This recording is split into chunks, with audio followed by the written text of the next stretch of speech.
This travel tip is about seeing the sights in China. China is full of amazing things, so you're sure to have a memorable trip. But here are a few tips to help you make the most of your time in China. Now the first one is on prioritization. China is so full of interesting and amazing things to see that it's tempting to try and cram them all in. And there's absolutely no way you're going to be able to do that. It's better to prioritize and make sure you see the things that you really want to see, and don't worry about missing out on some other things. China's not going away, maybe you'll come back another time. But pick the things that you really want to see and make sure you allow the time to really enjoy those. So that's the next tip. If you have the time, take your time. You're going to enjoy things a lot more if you're not in a rush to see them and then dash off to your next thing. Allow plenty of time so that you can rest, relax, maybe even sit and enjoy some of the things where you're visiting, if you possibly can. Now, sometimes you won't be able to, sometimes due to train timetables or so on, you're going to have limited time. But if possible, allow plenty of time to enjoy each of the places you go to visit. You'll get more out of them. The next tip is to do some research before you go. While a lot of the major sites that you'll visit are quite well set up to cope with Western visitors, and they'll often have signs in English as well as in Chinese. You'll appreciate things a lot more if you've done some research, so you understand a little bit behind what it is that you're seeing.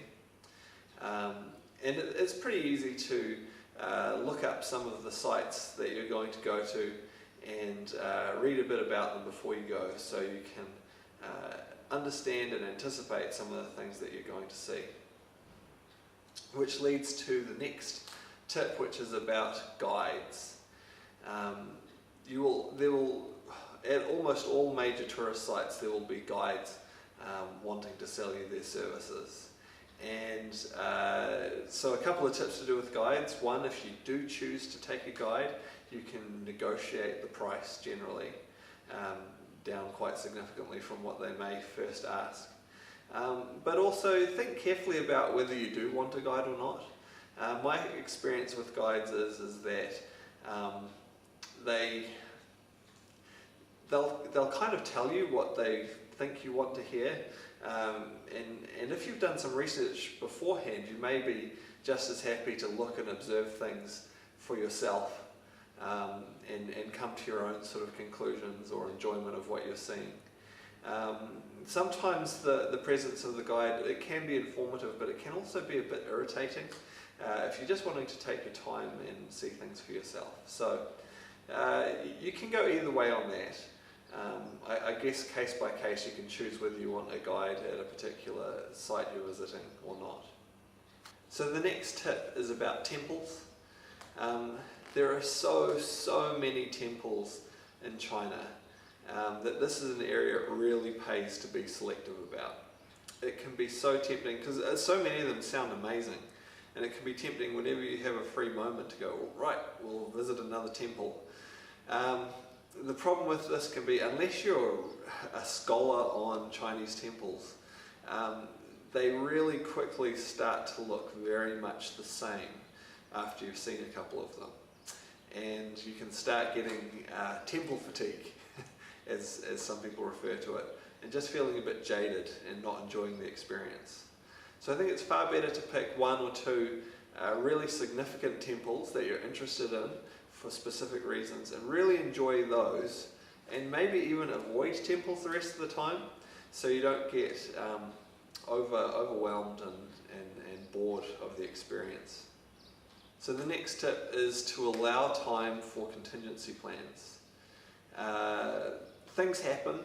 Sometimes the weather isn't the way you would like it to be, or you may have some problems with transportation or something like that. And if you've allowed some time for contingency plans, this will mean that even if you have to move things around in your schedule, you'll be able to fit in the things you really want to do. You might have to miss out on some other things, but you'll be able to schedule in the things that you really want to see and make sure you get to see and do them. And this leads to the final tip, which is to enjoy the little things.